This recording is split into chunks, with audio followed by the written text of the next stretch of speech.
তো দেখো বন্ধুরা, এখন বাজে হলো তোমার 10:30 মতো। 10:30 না, 11টা বাজতে যায়। হ্যাঁ, 11টা বাজতে 5 মিনিট বাকি। তো এখন খাওয়া দাওয়া করে আসলাম। দোকান থেকে এসেছি তো 10টার দিকে। তো হলো তোমার, তারপরে হলো তোমার এই দোকান থেকে এসে খাওয়া দাওয়া করলাম। আর তার আগে ভাত তো উপর দিয়ে গেছিলাম। তারপরে হলো দিদি মাকে খাইয়ে দিয়েছিল 10টার সময়। খাইয়ে দিয়ে তারপরে হলো তোমার আমিও দোকান থেকে চলে আসলাম। তারপর পরই একটা ডিম নিয়ে এসেছিলাম।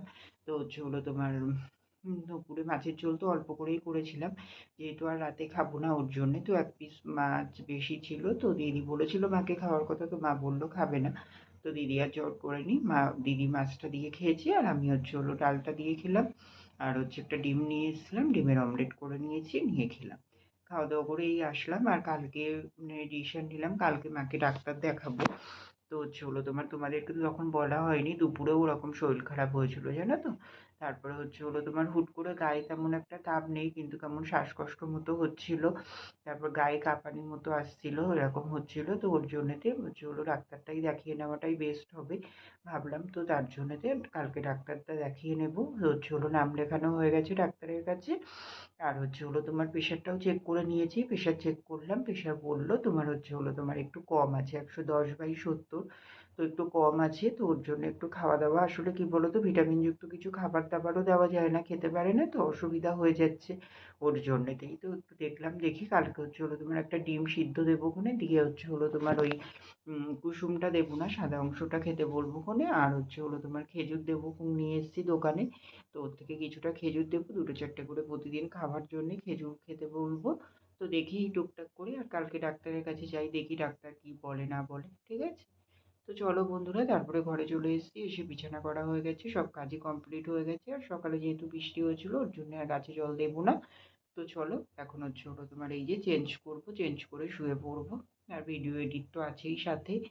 তো হলো তোমার তারপরে দুপুরেও সেইভাবে এই কদিন জানো তো ঘুম হচ্ছে না। তো সকালে করে ওঠা হয়, একটু দুপুরটায় ঘুম হলে কি ঠিকঠাক হয় শরীরটা।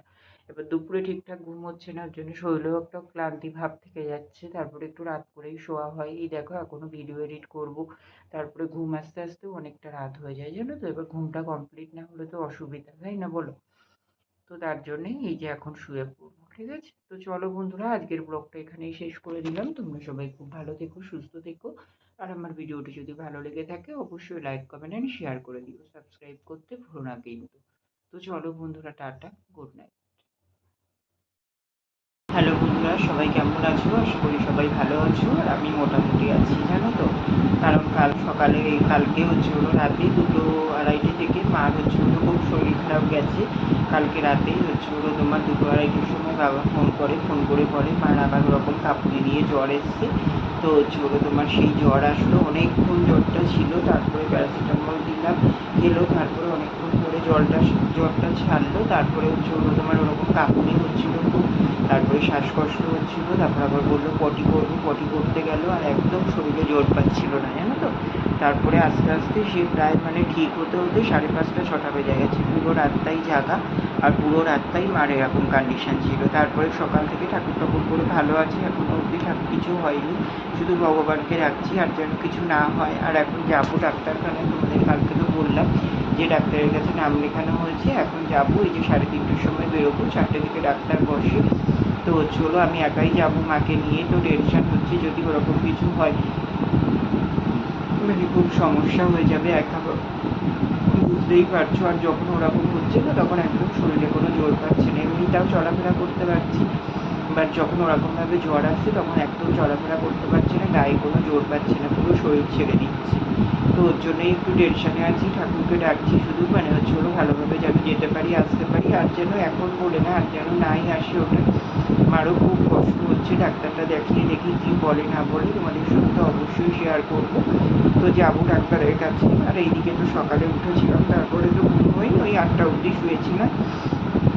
তারপরে উঠে দোকান খুললাম, দোকান খুলে নিয়ে দোকানের কাজকর্ম কমপ্লিট করে রান্না করতে আসলাম। রান্না করলাম ভাত, আজকে সবজি তেমন কিছু ছিল না, ওর জন্য ভাত করেছি, মুসুরির ডাল করেছি জিরে শুকনো লঙ্কা ফোড়ন দিয়ে, আর হলো তোমার আলু ভাজা করেছি, আর হলো তোমার বাবা মাছ এনেছিল, মাছের ঝোল করেছি, পোনা মাছ এনেছিল, ঠিক আছে।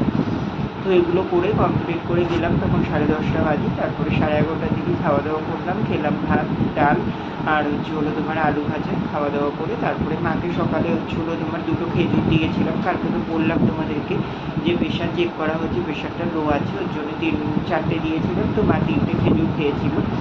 আর তোমার ওই একটা ডিম সিদ্ধ করেছিলাম, কুসুমটা দেইনি, ডিম সাদা অংশটা দিয়েছি ডিমে।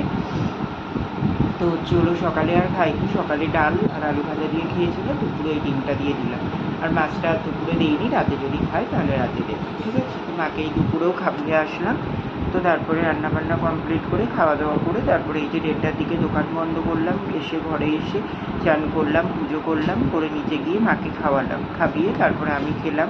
খেয়ে তারপরে এই যে ডাক্তারের সব আগে ডাক্তার দেখানো হয়েছিল, সেই ডাক্তারের সব কাগজপত্র এই যে ব্যাগের মধ্যে সব গুছিয়ে নিলাম, এর মধ্যে করে নিয়েছি গুছিয়ে। তো তোমার এইবার বেরোবো, তোমার 3:30টার দিকে বেরোবো। কিন্তু অলরেডি 3টে বাজতে যায়, 10 মিনিট বাকি আছে। তো একটুখানি রেস্ট নিই, শরীরও আর চলছে না, বুঝতেই পারছো একটা রাত পুরো জাগা, তার মধ্যে শরীরে মানে নিজেই যেন ক্লান্ত হয়ে যাচ্ছি এইরকম, ঠিক আছে। তো দুপুরটায় যদি ঘুমাতে পারতাম তাহলে একটু ভালো হতো, বাট এখন আবার বেরোচ্ছি যেহেতু, তো দেখা যাক কী না হয় না হয়, তোমাদের সঙ্গে শেয়ার করবো অবশ্যই। তো চলো বন্ধুরা, ব্লগটা ওখান থেকেই স্টার্ট করলাম, তোমরা সাথে থাকো, দেখতে থাকো। আশা করি আজকের ব্লগটি তোমাদের খুব ভালো লাগবে। তো চলো আবার পরে আসছি তাহলে। তো দেখো বন্ধুরা, এখন বাজে 3:25 মতো। তো আমি এই যে রেডি হয়ে নিয়েছি, এই যে গেঞ্জিটার প্যান্টটা পরলাম, আর মা ওদিকে রেডি হয়ে গেছে। তো এখন যাবো তোমার ডাক্তার দেখাতে, ঠিক আছে। তো চলো বন্ধুরা যাওয়া যাক, আর গাড়িও চলে এসছে, গাড়ি ফোন করলাম, বললো ওই বাড়ির এখানেই ঢুকছে। তো চলো যাওয়া যাক। আর খুবই টেনশন হচ্ছে, ঠাকুর টুকুর করে যেন ভালোভাবে যেতে পারি আসতে পারি। আসলে ওরকম শরীর খারাপ যদি হয় না, খুব সমস্যা হয়ে যাবে, যেহেতু একা রয়েছে বুঝতেই পারছো। তাও টোটোওয়ালাটা আমাদের চেনাশোনা একটা দাদাই, তো তাও তোমার একটু মানে ভয়ই লাগছে। তো দেখা যাক, টেনশন হচ্ছে ডাক্তার কি বলে না বলে, সেই সব নিয়ে সব কিছু দিক থেকে একটু ঘেঁটে আছি, ঠিক আছে। তো চলো যাওয়া যাক, তারপরে আবার দেখা করছি, ঠিক আছে।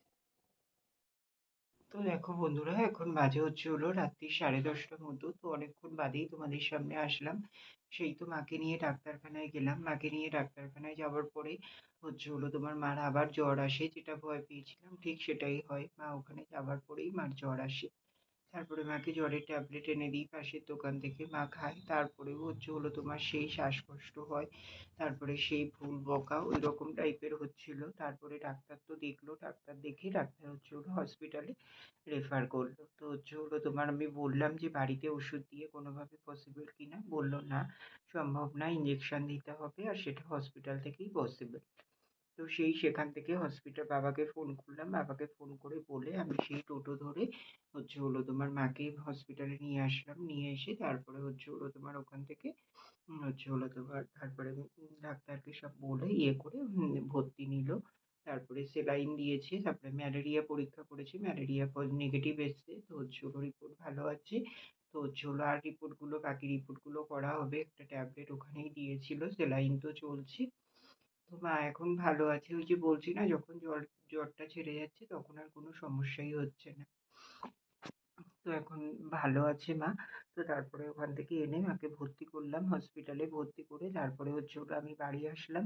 বাড়ি এসে বাবা গেছিল, বাড়িতে ছিল, বাবাকে বলেছিলাম হসপিটালে আসতে, বাবা হসপিটালে গেছিল, কিন্তু বাবা কিছুই নিয়ে যায়নি। তো মার বালিশ লাগবে, চাদর লাগবে, সবকিছু সেইগুলো আবার গুছিয়ে আবার বাড়ি এসে ওগুলো নিয়ে গেলাম। বাড়ি ওগুলো নিতে এসেছিলাম, তখন কাকি চা বিস্কুট দিয়েছিল, সেই চা বিস্কুটটাই শুধু সন্ধ্যেবেলা খেয়েছিলাম।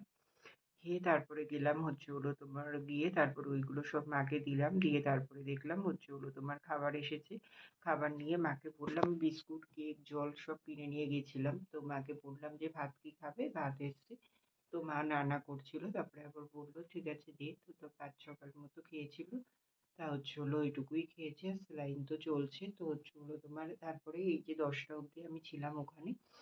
তো 10টার পরে তো আর ঠিক থাকতে দিচ্ছে না, ফিমেল ওয়ার্ডে তো মেল থাকতে দেয় না, তো তার জন্যেতে তোমার আমি মাকে বলে সবকিছু গুছিয়ে চলে আসলাম। আর আয়া রেখে এসেছি, আয়াকেও বলে আসলাম। পাশের বেডে একজন ভদ্র মহিলা আছে, উনি খুবই ভালো। তো ওনাকেও বলে আসলাম যে একটু দেখার জন্য, আমাদের বাড়িতে তো মেয়ে ছেলে কেউ নেই, মেয়ে ছেলেকেও মানে রাখতে পারছি না ওর জন্যেতে। তো সবকিছু বলে আসলাম, এখন ঠাকুরই ভরসা। মার যদি জ্বর না আসে না, মার কোনো সমস্যাই হবে না, মা সবকিছু জানতে পারছে, বুঝতে পারছে, সবকিছু ঠিক আছে। কিন্তু যেই তোমার জ্বর আসছে না, তখনই বিয়ে হয়ে যাচ্ছে। আর খুবই কষ্ট লাগছে মাকে দেখে, জানো তো? এত কষ্ট হচ্ছে সেই টাইমটুকু, সে মানে দেখলে আমি মানে নিজেকে কন্ট্রোল করতে পারছি না। মাও ভয় পাচ্ছে, মাও বারবার বলছে যে তোমার ওই জ্বরটা রাতে আসবে না তো, রাতে আসবে না তো। কি করে বলি বলো? ওষুধ তো দেওয়া হয়েছে, ঠাকুর তো এখন ঠাকুরই ভরসা, আর তো কিছু করার নেই, তাই না বলো? শুধু রাত দিন ঠাকুরকেই ডাকছি যে ঠাকুর মানে আর ওরকম কিছু দিও না। অনেকটাই ভোগ করেছে, আর শরীরে সব থেকে দুর্বল তো, আর একদম বেড়ে উঠছে না শরীরে, জানো তো? এটাই হচ্ছে সব থেকে বড় কথা। তারপরে গুছিয়ে সবকিছু বলে আসলাম। ডাক্তারও হসপিটালে আমরা যাওয়ার পরেই একটা ডাক্তার পেয়েছিলাম। তারপরে এই যে 10টা অবধি বসেছিলাম, আবার একটা ডাক্তার আসলো। সেই ডাক্তারটা দেখলো, তারপরে তোমার আমি বাড়ি আসলাম। আর বাবা তো গেছিল হসপিটালে। বাবা যখন হসপিটালে গেছে, আমার তখন অলরেডি বেডে মাকে দেওয়া হয়ে গেছে। তারপরে তোমার বাবাকে রেখে আমি ওইগুলো নিতে এসেছিলাম। ওগুলো নিয়ে গিয়ে বাবাকে বললাম, তুমি চলে যাও, আমি আছি। তারপরে আমি এই যে 10টার সময় এখন আসলাম। মা এমনি এখন ঠিকঠাকই আছে, সবকিছুই ভালো আছে। তো এখন ঠাকুর ঠাকুর করে যেন সকালে উঠলেও এরকমই দেখতে পাই, আর যেন রাতে কোনো সমস্যা না হয়, এটাই শুধু ঠাকুরকে ডাকছি বারবার, আর এটাই বলছি। তো তারপরে বাড়ি আসলাম। বাড়ি এসে এই যে চেঞ্জ করে হাত মুখ সব ধুয়ে ফ্রেশ হয়ে নিয়ে খাওয়া দাওয়া করতে গেলাম। খাওয়া দাওয়া করলাম ভাত আর মাছের ঝোল। আর কাকি তোমার রুটি তরকারি দিয়েছে দিদিকে, আর তোমার বাবাকেও দিয়েছে। বাবার যেহেতু ভাতটাকে নষ্ট হয়ে গেছে, ভাতটা নষ্ট হয়েছে বলতে আমিও খেলাম, অতটাও না, কিন্তু কি বলতো, একটু জল কাটা লাগছে, সকালে ভাত করা তো। তাই দিদিকে বললাম যে আর ভাত করিস না ওইভাবে, ভাতের চাল নিস না, দুপুরে অবধি নিবি, রাতেরটা আলাদা করে আবার নতুন করে কর, তাহলেই ভালো থাকবে। তো সেটাই বললাম। তো আমি খেয়ে এসেছি, যা হোক করে অল্পই খেলাম। খাওয়া দাওয়া করে দোকানে তালা দেওয়া হয়নি, দোকানে তালা টালা দিয়ে এই যে ওপরে আসলাম, এখন শুয়ে পড়বো, আবার সকালে যাবো মার কাছে, ঠিক আছে? তো চলো বন্ধুরা, ব্লগটাও ওখানেই শেষ করে দিচ্ছি। তোমরা সবাই আমার মার জন্য প্রে করো, যেন ঠাকুর ঠাকুর করে খুব তাড়াতাড়ি ভালো হয়ে যায়। মন মেজাজ একদম ভালো নেই গো। মা বাবার শরীর খারাপ থাকলে, বাড়ির কারো শরীর খারাপ থাকলে বলো মন মেজাজ কেমন থাকতে পারে? তেমনই আছে, কি আর বলবো বলো? তো চলো বন্ধুরা, আজকের মতো টাটা, এখানে ব্লগটা শেষ করে দিচ্ছি। তোমরা সবাই খুব ভালো থেকো, সুস্থ থেকো। আর আমার ভিডিওটি যদি ভালো লেগে থাকে, অবশ্যই লাইক, কমেন্ট এন্ড শেয়ার করে দিও। সাবস্ক্রাইব করতে ভুলো না কিন্তু। তো চলো বন্ধুরা, টাটা, গুড নাইট।